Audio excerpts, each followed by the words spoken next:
Sabe, nós humanos andamos muito ocupados nesses últimos milênios. Desde que paramos de arrastar a mão no chão, demos um grande salto de chimpanzé a Homo sapiens. Fizemos muita bobagem, isso é certo. Mas também criamos umas coisas muito legais. E isso me fez pensar. Daqui a milhares de anos, quando estudiosos olharem para trás para fazer uma lista das invenções mais transformadoras e importantes da história da humanidade, o que será incluído nela? A lâmpada elétrica? O motor a vapor? O motor de combustão interna? O avião? O automóvel? E, é claro, o pão fatiado. Mas bem lá em cima, no panteão, junto com todas essas coisas, existe uma inovação mais recente, uma nova invenção que surgiu do nada e em pouquíssimos anos passou pelas nossas vidas como um verdadeiro tufão. A invenção em questão, é claro, é a World Wide Web. Um universo incrível e surrealista que gerou grandes fortunas, sustentou inúmeras indústrias e mudou a maneira com que o mundo trabalha, brinca, se comunica, faz compras e até como se apaixona. Meu nome é John Heilemann e estou aqui para contar a história da ascensão da rede, da obscuridade para a ubiquidade global. É uma história que conheço como a palma da mão, pois como jornalista assisti da primeira fila desde o início. Durante mais de uma década estive bem aqui no Vale do Silício, testemunhando de perto os momentos que deram forma à era da internet. Essa era começou com uma luta de poder feia para decidir quem controlaria o futuro da rede emergente. Jim Clark começa a socar a mesa e dizer: precisamos abrir o capital da empresa e temos que abrir agora mesmo. Naquele pregão, eu faturei 663 milhões. Uma luta que terminaria numa batalha épica dentro de um tribunal. Eu não faço ideia do que está falando. E que para sempre seria lembrada como a Guerra do Navegador. Éramos como um animal espantado com a Microsoft à nossa frente, dizendo: o que a gente faz, o que a gente faz. Nós chamamos todo mundo para ajudar. Isso não é um treino. Vão esmagar a gente, vão esmagar a gente. Nós temos que destruir essa empresa. A internet. Guerra dos Navegadores.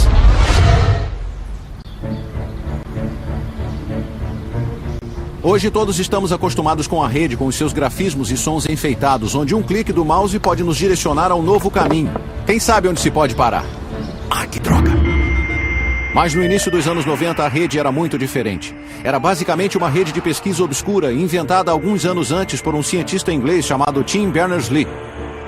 Havia umas poucas e preciosas páginas na web, e as que existiam não eram nada mais do que linhas e linhas de textos chatos.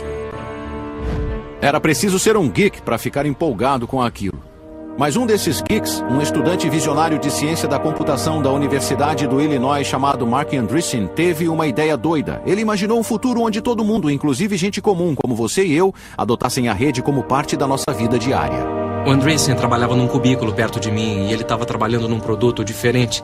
E aí ele ficou todo doidão com essa coisa chamada web. Naquela altura a internet era só para nerds mesmo, era só para acadêmicos, pesquisadores e cientistas, e não havia nada que pessoas comuns podiam fazer nela, mas era tão útil para quem a usava que eu achava que todos deveriam poder usá-la. Aí ele disse: cara, esse lance vai mudar o mundo, vai ser demais, é tipo uma hipermídia global. Aí eu só virei e disse: então tá. Andreessen podia ser o mais animado de todos, mas logo ele e vários de seus amigos programadores da faculdade estavam tentando deixar a web mais fácil de usar e mais intuitiva, colocando imagens, fotos e ferramentas de áudio e vídeo. O fruto de seu trabalho foi este: um software simplíssimo do tipo aponte e clique, o primeiro navegador gráfico da web, e cada vez que você surfa na internet hoje, está usando um de seus descendentes. No outono de 1993, os geeks de Illinois postaram o Mosaic Online e o transformaram em uma dádiva para a humanidade, gratuita para baixar, e que dádiva acabou se revelando. Quando fizemos o anúncio em nosso grupo de notícias, naquele momento um grupo de notícias da Usenet, e eu disse: alguém por aí quer participar do teste beta? E como eu tive 12 respostas, mandei o navegador para 12 pessoas, e a partir daí se espalhou como um vírus, de 12 para 100, para 1000, para 1 milhão. Esse foi o momento em que a internet passou da obscuridade para a ubiquidade, de um brinquedo para geeks e uma ferramenta para cientistas para uma mídia de massas de boa-fé. Um bando de garotos na casa dos 20 anos que se alimentavam de programas e hambúrgueres tinham iniciado uma revolução. Mas antes que o Mosaic tivesse a chance de se globalizar e, em paralelo, Bill Gates e a Microsoft precisava de mais um ingrediente, um monte de grana bem alto. Este prédio caríssimo foi um presente para a Universidade Stanford deste homem, um de seus ex-professores, Jim Clark. Garoto pobre do oeste do Texas, Clark era um ex-desistente do colégio que se transformou em professor de ciência da computação em Stanford e fundou a empresa Silicon Graphics, o que o tornou uma lenda no Vale. Ele gostava de carros velozes, vinhos caros e de fazer peripécias que desafiavam a morte, como pilotar um avião de acrobacias. A primeira vez que nos encontramos, ele me levou num passeio de helicóptero que quase nos matou. Mas tendo deixado a Silicon Graphics, Clark queria uma coisa nova, uma coisa grande. Quando viu o Mosaic, logo ficou convencido do que havia encontrado. Eu tinha passado muitos anos pensando na convergência de diferentes tipos de mídia com tecnologia digital. Então formou-se na minha mente a ideia de que a internet e a World Wide Web seriam uma coisa que anunciariam essa convergência.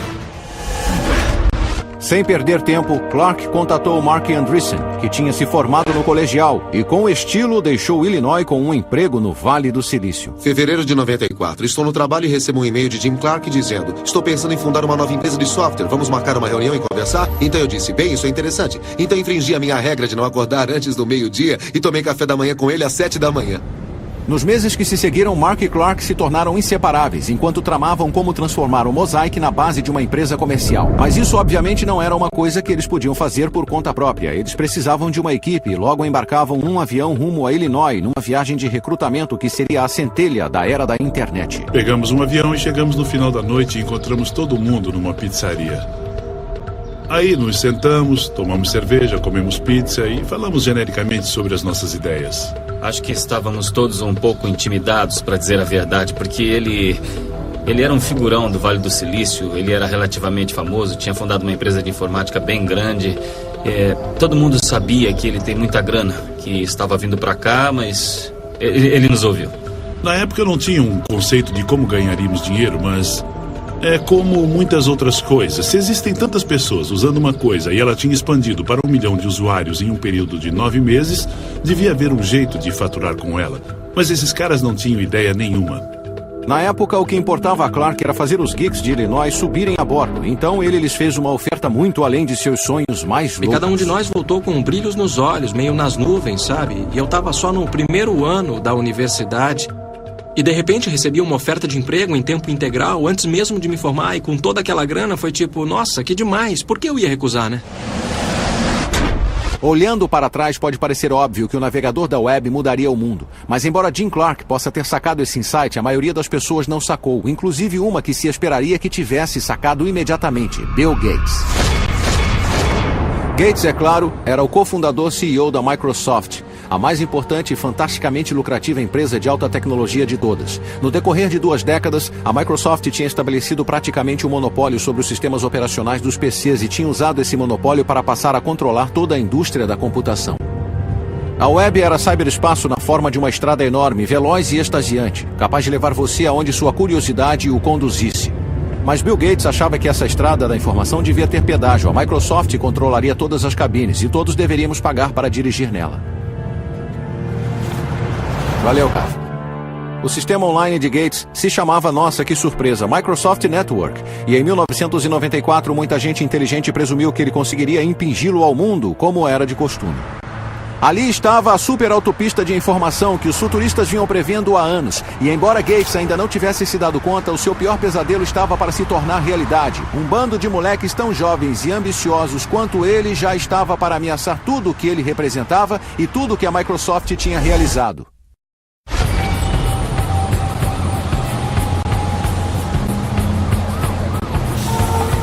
Brilhante usuário de óculos e obcecado por computadores desde a infância, a jornada de Bill Gates para se tornar a figura mais importante da tecnologia começou em 1975, quando aos 19 anos ele largou a Harvard para fundar a Microsoft com o seu colega de ginásio Paul Allen.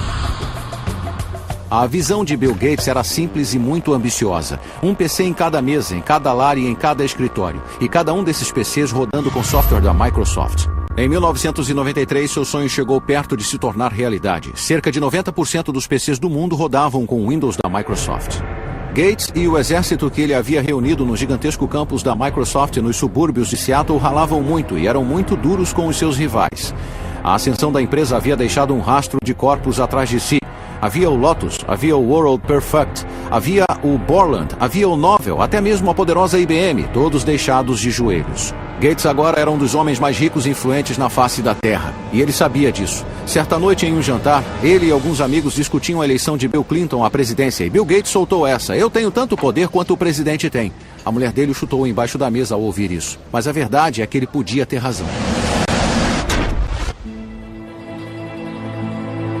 Para muitos, o poder de Gates era sedutor, irresistível.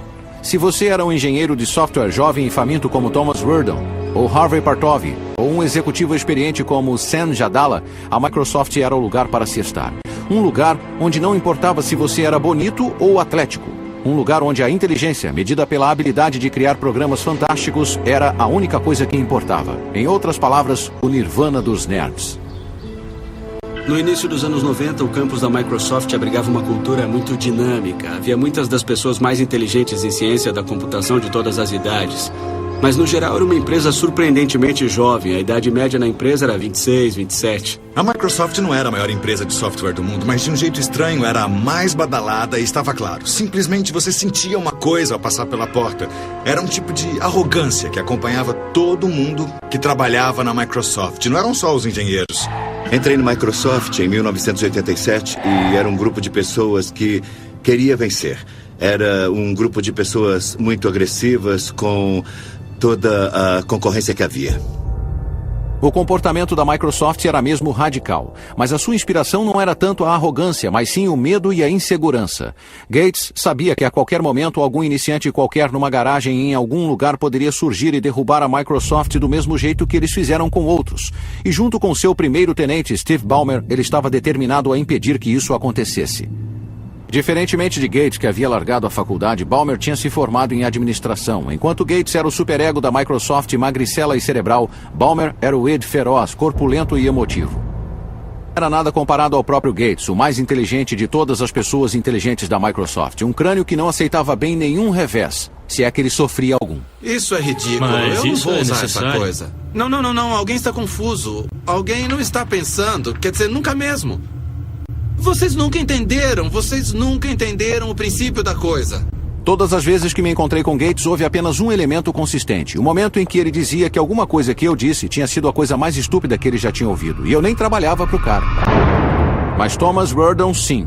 E ele se lembra de seu primeiro encontro com Gates como uma das experiências mais irritantes de sua vida.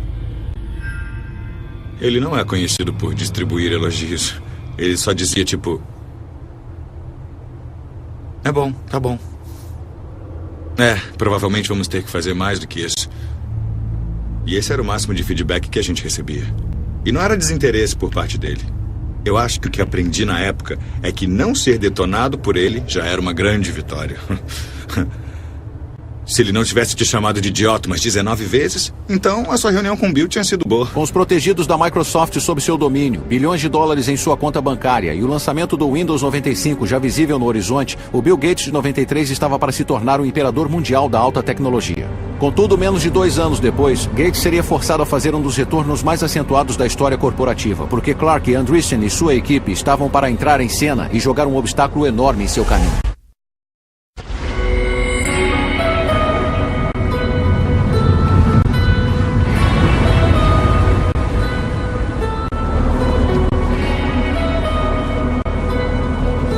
Algumas partes do mundo sempre foram ímãs para certos tipos de pessoas. Los Angeles atrai atores, Las Vegas atrai jogadores e Paris atrai artistas. Esta faixa de 50 quilômetros entre São Francisco e San José sempre foi um ímã para, digamos, aqueles com inclinação para a tecnologia. No verão de 1994, este lugar havia se tornado o lar de Jim Clark e seu jovem bando renegado de pioneiros do navegador.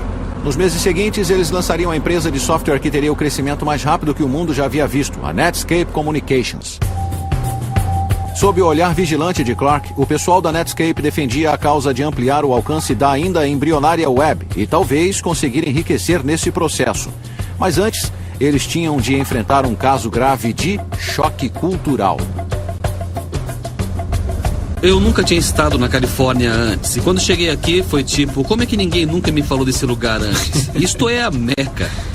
Aqui é um tipo de Disneylândia dos geeks deste país. E também foi uma estratégia brilhante pegar um monte de caras, tirá-los de sua zona de conforto e jogá-los dentro de uma nova empresa, porque não fazíamos mais nada além de trabalhar. O plano era simples. Em Illinois, a gangue tinha criado o primeiro navegador gráfico da web, o Mosaic. Agora eles trabalhariam como doidos para montar um novo navegador com base nele e transformar a internet no futuro do comércio e da comunicação. Era só mais um dia comum de trabalho, certo? Eu acho que a missão, segundo foi comunicado a mim e ao resto do grupo, era tomar o mundo o mais rápido possível. Sabe, nada gigantesco, nada grandioso. Era só ir até lá e fazer um software tão atraente, tão legal, que você teria de ser um idiota para não querê-lo. Mas todos na Netscape sabiam que o tempo era crítico. A cada dia que passava, a web se tornava mais popular. O receio era que outra empresa mais poderosa visse o seu potencial e lançasse um navegador antes que a Netscape tivesse essa chance. Trabalhava em ciclos de 36 horas, então eu trabalhava umas 24 horas e dormia umas 12 horas. E praticamente só comia balas e tomava soda limonada. Depois que começamos, predominou um grande senso de urgência. Porque todos nós sabíamos que não seria difícil. E eles tinham razão em se preocupar porque em Seattle, apesar de Bill Gates ainda ter as suas dúvidas sobre a web, alguns funcionários já sabiam da Netscape. Thomas Reardon, em certo momento, contatou a jovem empresa para farejar informações e descobriu que, apesar de seus temores, a Netscape em público emitia outra vibração, a de suprema arrogância. Sabíamos da existência deles à distância, então eu telefonei, falei com o executivo de lá e, basicamente, o cara me mandou plantar batata. E eu pensei, nossa, os outros para quem eu ligava reagiam tipo, a Microsoft tá ligando. A Netscape, 15 minutos depois, me mandou, não estamos interessados. E não se limitou a isso não, porque depois veio um nem pense em ligar de novo. E quando você trabalha na Microsoft, você acaba ficando acostumado a ser o senhor da indústria e todo mundo acaba venerando você em algum momento. E nada. Ficou claro que culturalmente a Netscape já percebia a Microsoft como aqueles a combater. No dia 13 de outubro de 1994, após meses de programação febril, o novo navegador da web da Netscape, o Navigator, finalmente chegou às ruas. A partir desse momento, o conflito era inevitável e a Netscape no papel de Davi e a Microsoft como o pujante Golias. Você pode não achar que Davi teria muita chance nessa luta, mas desde que foi lançado o Navigator, o navegador da Netscape fez sucesso instantâneo. Na noite do lançamento, ocupamos uma das salas de conferência, montamos um computador para acompanhar os downloads e criamos um efeito sonoro, um tiro de canhão, cada vez que alguém baixasse o software. E depois de um tempo parecia uma guerra, porque não paravam, os tiros de canhão eram contínuos. Em pouco tempo, a web se espalharia como fogo de palha por todo o globo. A era da internet havia começado e não tinha nada a ver com a Microsoft. Não se tinha visto nada parecido na história do software. Em 30 dias... 90% das pessoas que estavam na web mudaram do Mosaic para o Navigator. E isso não acontece nessa área. Nunca, nunca, nunca. Num dado momento, a Netscape teve 1 milhão de downloads. E então nós pensamos, o que é que está havendo? 1 milhão de downloads? Esse é um número considerável, mas a verdade é que as preocupações da Microsoft com a Netscape não se limitavam a um mero navegador. E entender o motivo requer só um pouquinho de conhecimento técnico. No ramo da informática, as empresas que têm o maior poder controlam o que é conhecido como plataforma de software. É o software sobre o qual os outros programas rodam. Com seu quase total monopólio com o sistema operacional Windows, a Microsoft controlava essa plataforma. E sobre ela aconteceu toda a ascensão e queda no ramo da informática. Durante muitos anos era impossível imaginar que qualquer um pudesse desafiar a sua supremacia. Mas então os muitos rivais de Bill Gates no Vale do Silício começaram a imaginar um futuro diferente, no qual o navegador poderia ser uma plataforma alternativa, onde você poderia satisfazer todas as suas necessidades online, e assim nivelando a concorrência na indústria e transformando o Windows, o software mais rentável na história do homem, totalmente irrelevante. De repente nos demos conta disso. Uau, a blindagem tem um ponto fraco. Existe um jeito de alguém derrotar a hegemonia do Windows. E existem outros programas que podem se popularizar e, de repente, nós podemos perder a nossa posição de liderança. O sucesso repentino da Netscape não passou despercebido para a Microsoft. De repente, Bill Gates entendeu não só a importância da web, como também a escala de sua própria estratégia e a necessidade de ratificá-la. Imediatamente. Certa vez, tarde da noite, Gates sentou-se ao seu computador e redigiu um memorando de convocação intitulado A Onda de Maré da Internet. Ele declarou que a web era o desenvolvimento mais importante na computação desde o PC e ele se referiu à Netscape como uma nova concorrente nascida na internet, uma concorrente da Microsoft que deveria ser equiparada e derrotada. E isso significava destruí-la. E houve uma guinada na rota. Todo mundo agora mesmo. Não na semana que vem, nem no mês que vem, mas a partir de amanhã. Deem um jeito de fazer mudanças. Bom, a mensagem de Bill para a empresa era: vamos procurar muitos jeitos novos de travarmos essa nova batalha. Dá para dizer que esse foi o início da Guerra do Navegador.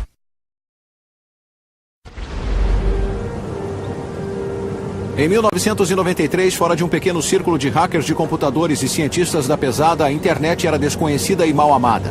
Mas em 1995 a situação havia mudado dramaticamente. Agora, graças à magia e energia de um bando de engenheiros aqui no Vale do Silício, a internet estava se tornando um fenômeno em grande escala, uma tecnologia comparável em importância à televisão e à imprensa. E na liderança desse ataque estava a Netscape, com seu navegador que estava se tornando o portal de entrada da web para milhões de pessoas. A empresa tinha acabado de contratar um respeitável CEO e os lucros estavam entrando. O futuro parecia tudo cor-de-rosa, ou não? Este homem com certeza não concordava. Ele se chama Gary Reback, um conhecido advogado antitruste do Vale do Silício que no verão de 1995 estava se preparando para a batalha de sua vida. Como muitos outros no Vale, ele sabia que Bill Gates queria a internet e, mais do que a maioria, ele sabia, graças a uma carreira de conflitos com a Microsoft em defesa de seus clientes do Vale, que quando Gates defendia seus negócios, uma coisa era certa: havia sangue. E Reback tinha sido contratado pela Netscape e na hora ele viu que a jovem empresa havia subestimado e muito a ameaça que enfrentava. O plano empresarial da Netscape presumia que a Microsoft obedeceria à lei, ou que alguém os forçaria a obedecer à lei, e eu suponho que isso não seja nenhum absurdo, afinal, quando você abre um negócio, não espera que um concorrente incendeie a sua fábrica. Não espera que um concorrente vá aos seus distribuidores e os ameace de falência se comercializarem o seu produto. Mas foi exatamente isso que a Microsoft fez.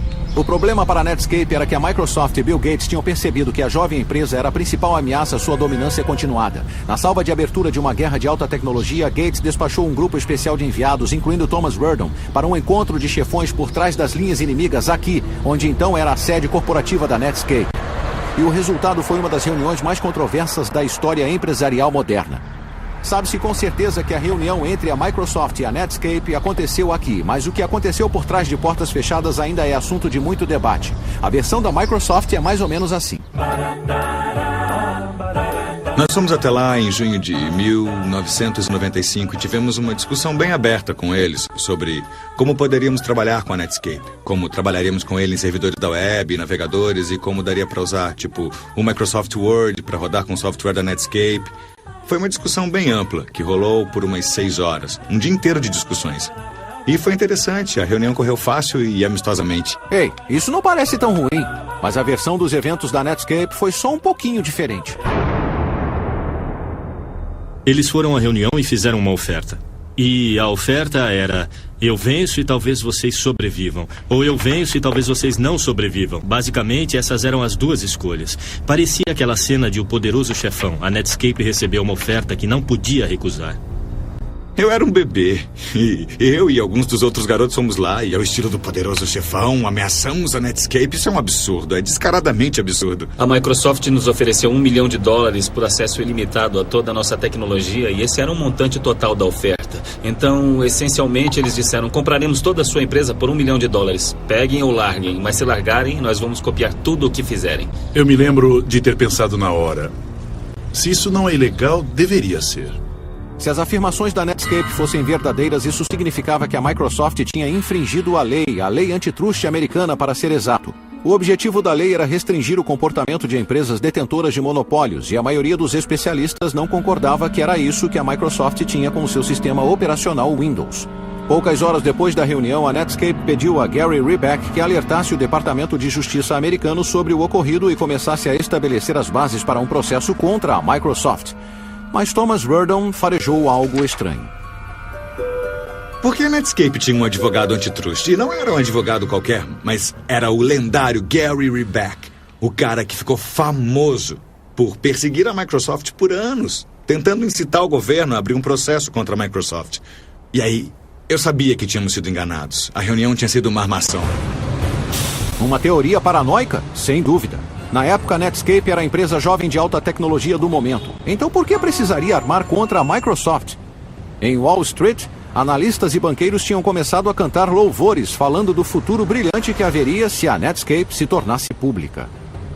Analisei as projeções para a Netscape e me dei conta de que havia uma chance dela se tornar a empresa de software de crescimento mais rápido do mundo. Jim Clark começa a socar a mesa e dizer: temos que abrir o capital da empresa e temos que abrir agora mesmo. E todos na sala ficaram dizendo: sério? Tem certeza?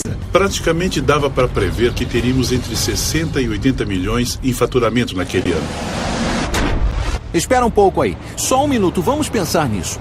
Antes da Netscape, a regra real em Wall Street era que uma empresa precisava de pelo menos 1 ano, de preferência 2, de crescimento estável nos lucros antes de sequer pensar em se tornar pública. Mas a Netscape, em agosto de 1995, só existia há 1 ano. Não tinha nem um centavo de faturamento e não fazia a mínima ideia de como obtê-lo. E como Jim Clark me contou, o motivo pelo qual ela queria ir a público tão rápido era porque precisava de uma sorte gigantesca para construir o maior iate computadorizado do mundo. Então, sob essas circunstâncias, abrir o capital era uma loucura da Netscape, certo?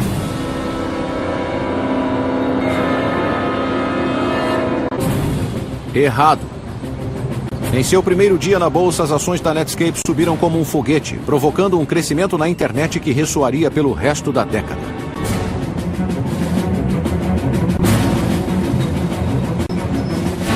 Eu estava no meio do pregão e fui falar com o nosso representante, David Slane, e com o Matt da Solda, que administrava os nossos investimentos. E ele parou na minha frente e impediu que eu chegasse perto do Dave. E eu perguntei: o que é que está havendo? E ele disse: estamos com um volume enorme de negociação de ações e o Dave precisa se concentrar ao máximo. E começamos a ver a maior negociação inaugural de ações e a maior valorização de todas. E a gente pensou: puxa, as pessoas gostam mesmo da gente. A internet passou do nada à maior história a chegar à mídia e à consciência do consumidor em toda a história. E então, naquele momento, a atenção que nós recebemos caiu fora da escala. Eu tinha investido 5 milhões na empresa. E no final daquele dia, naquele pregão, eu faturei 663 milhões. O suficiente para Clark comprar o seu iate. E para a Netscape se tornar uma empresa pública com ações que valiam $120 e uma empresa com um valor de mercado de mais de 2 bilhões. Os engenheiros da Netscape, jovens na casa dos 20, agora eram nerds famosos e podres de ricos. E é claro que isso lhes subiu a cabeça. E no alto de suas viagens eles começaram a pensar que eram invencíveis. Eles até tratavam os seus aliados com arrogante indiferença. E os seus inimigos? Havia um em especial. Eles violaram uma das regras mais sagradas do Vale do Silício. Não faça sombra no gigante. Nos dias em que ninguém mandaria a Microsoft se catar, lá ia Marc Andreessen à imprensa, repetidamente desdenhando a empresa. Marc Andreessen deixou muito claro em muitas ocasiões que ele não achava a Microsoft grande coisa, não achava que o software da Microsoft era de qualidade e achava que o Windows estava morto. O Windows será um conjunto de drivers de dispositivos mal depurados. Essa é uma das suas declarações mais notáveis. Um conjunto de drivers de dispositivos mal depurados? O que isso quer dizer? Para as pessoas que falam a nossa língua como você e eu, não parece tão ruim. Mas se você é engenheiro, o tipo de pessoa que fala geek, o comentário de Marc Andreessen foi o equivalente a xingar a mãe de Bill Gates. E foi o que bastou para Gates, que lançou a Microsoft numa guerra contra a Netscape. Para os criadores do Windows, que estão entre alguns dos melhores programadores do mundo, ter o seu bebê chamado de um conjunto de drivers de dispositivos mal depurados era enfurecedor. E isso era um insulto. E isso foi a sua motivação. Eu coloquei fotos dos maiores executivos da Netscape e algumas de suas declarações nas paredes dos nossos corredores para motivar o pessoal e mostrar que era contra aqueles que estávamos lutando. E aí começaram a publicar artigos onde se lia Netscape, a nova Microsoft? E nós dizíamos: não, nós somos a Microsoft, nós somos a nova Microsoft. Com seus engenheiros doidos para brigar e com as emoções à flor da pele, em 7 de dezembro de 1995, Gates contou ao mundo que o seu alvo era a Netscape. A Microsoft pretendia levar a empresa iniciante de Clark e Andreessen para a cova com o seu próprio navegador, o Internet Explorer. A Microsoft rapidamente marcou uma reunião de analistas e imprensa em Seattle. E eles fizeram isso de propósito no dia do aniversário do ataque a Pearl Harbor. Foi chamado de Dia de Pearl Harbor e a ideia era que atacariam a Netscape com tudo o que eles podiam. Todos na Microsoft, todos os grupos, todos os produtos estavam alinhados e concentrados na luta contra a Netscape. E poderíamos dizer que estávamos concentrados na internet, mas era contra a Netscape. E era isso, era só o que importava. Chamamos todos para ajudar. Isso não é um treino. Temos que destruir essa empresa. O tráfego na autoestrada da informação aumentava rapidamente e Gates acabou largando mão. Despejou milhões de dólares na web e transformou o Internet Explorer numa causa essencial na Microsoft. O gigante adormecido acordou, foi isso que ele disse. E agora a Netscape estava para encarar um mundo de problemas. Então talvez, apenas talvez, tenha sido um erro fazer sombra no gigante e irritá-lo. Talvez Andreessen devesse ter sido só um pouquinho menos confrontador. Se quiser falar sobre isso com outras pessoas, por mim tudo bem. Mas eu acho que eu vou passar. O Andreessen ter anunciado que o Windows seria irrelevante, eu acho que não foi uma boa ideia.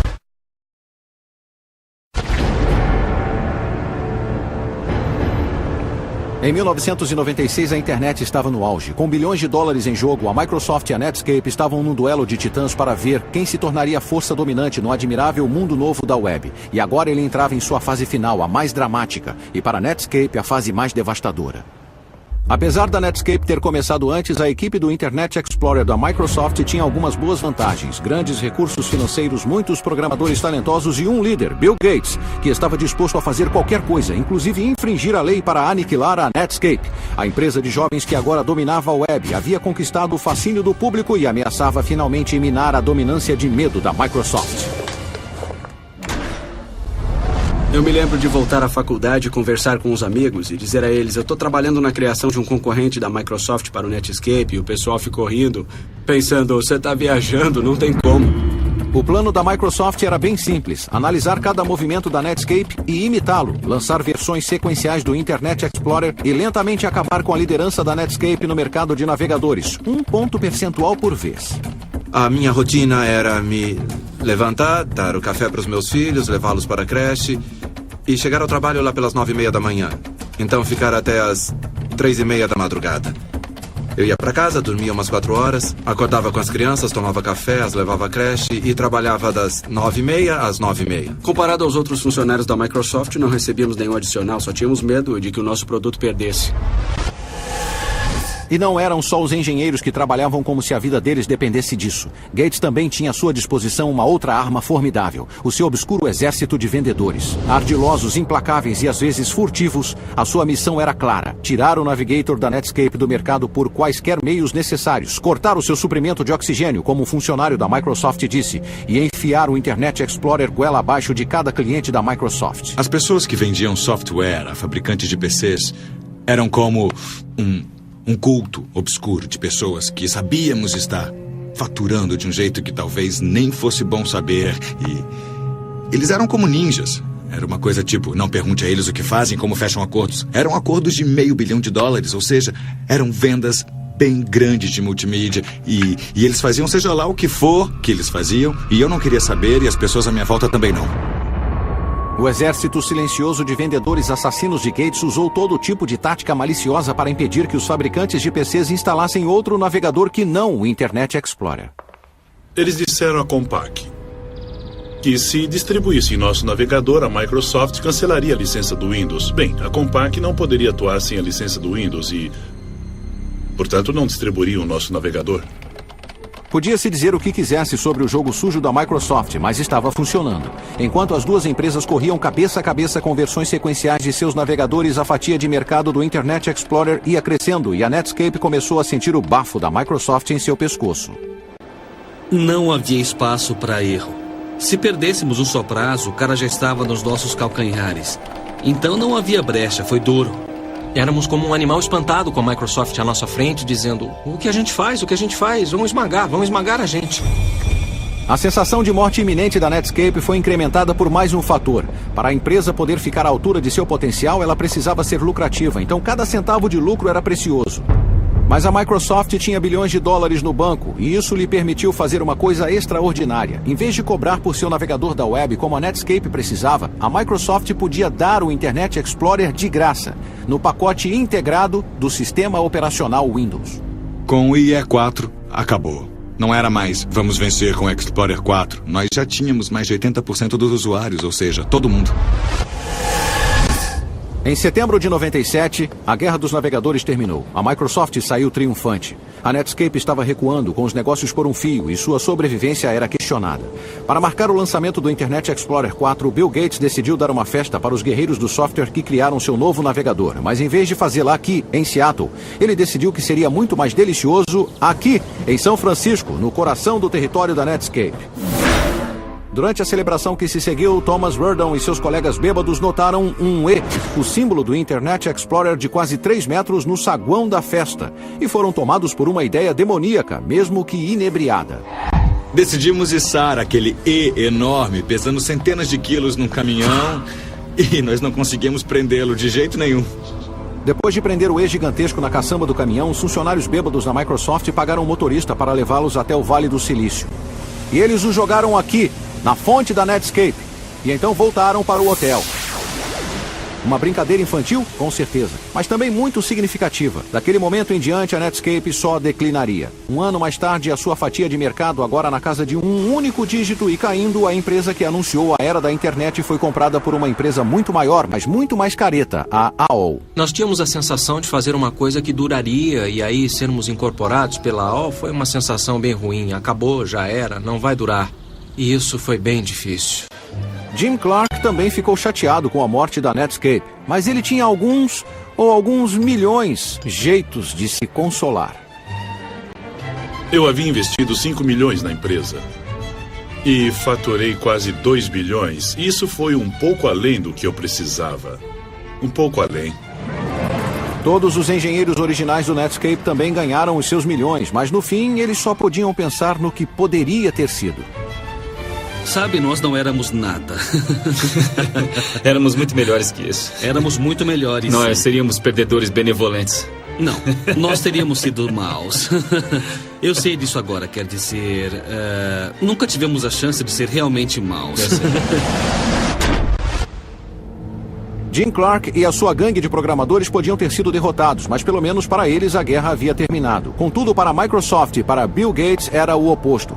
Eles estavam para enfrentar um inimigo muito maior e mais implacável do que a Netscape, e era um inimigo diferente que qualquer outro que Gates já havia enfrentado. Ele não estava sediado no Vale do Silício e mal sabia a diferença entre software e linguiça, mas ele ameaçaria partir a Microsoft em dois. O inimigo era o governo norte-americano, que passara a acreditar que Gates não era um herói, mas um terrorista de alta tecnologia.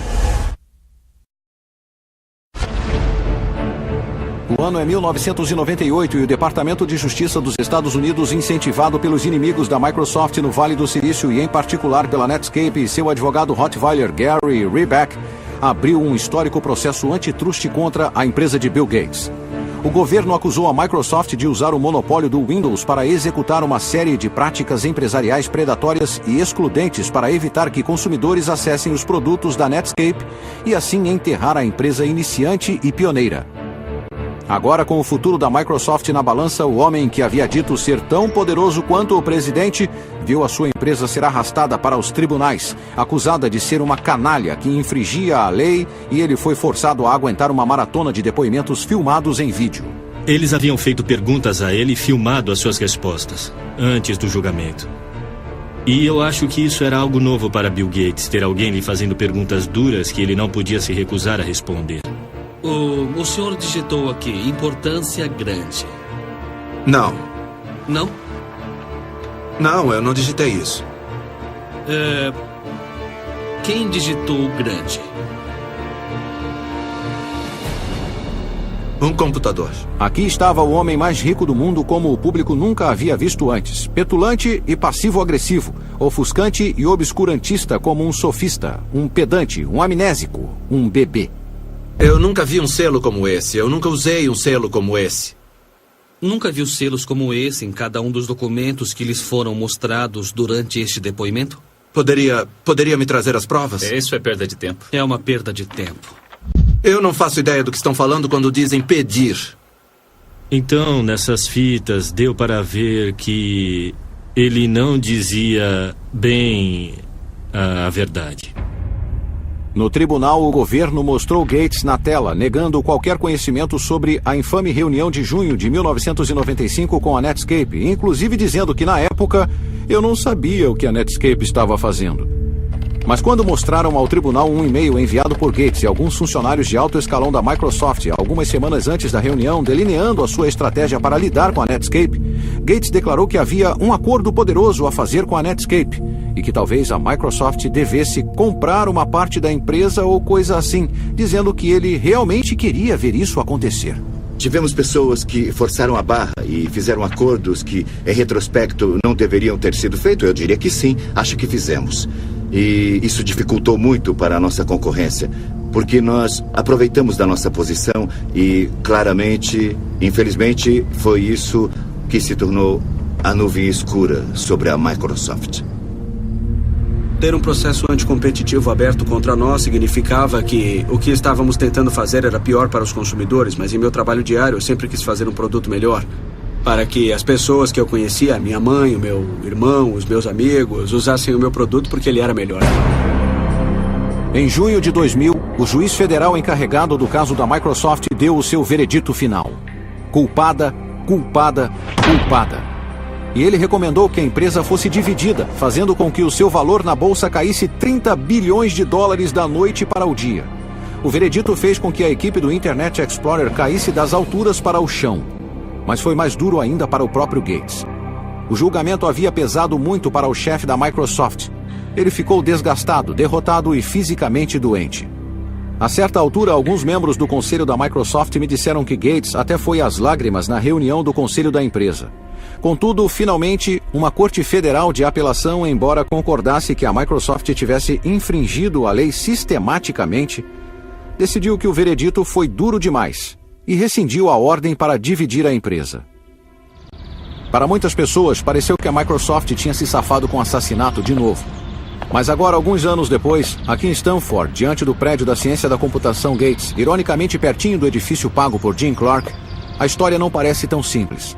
Após a conclusão do julgamento, Gates passou a sua posição de CEO da Microsoft para seu braço direito, Steve Ballmer, e logo começou a concentrar cada vez mais tempo e esforços aos seus interesses filantrópicos, geridos da Gates Foundation.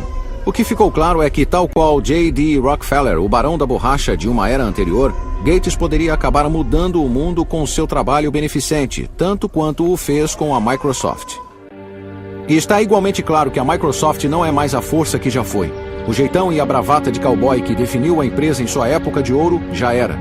Embora a Microsoft tenha vencido a guerra do navegador, a revolução causada pela Netscape deu luz a uma nova geração de iniciantes, empresas como a Google, que fizeram a Microsoft parecer velha, perdida e lenta, assim como a Microsoft e Gates haviam feito com a IBM 2 décadas atrás. Então uma lição eterna do mundo da alta tecnologia foi comprovada de novo, que até mesmo os impérios mais poderosos podem desaparecer em um clique.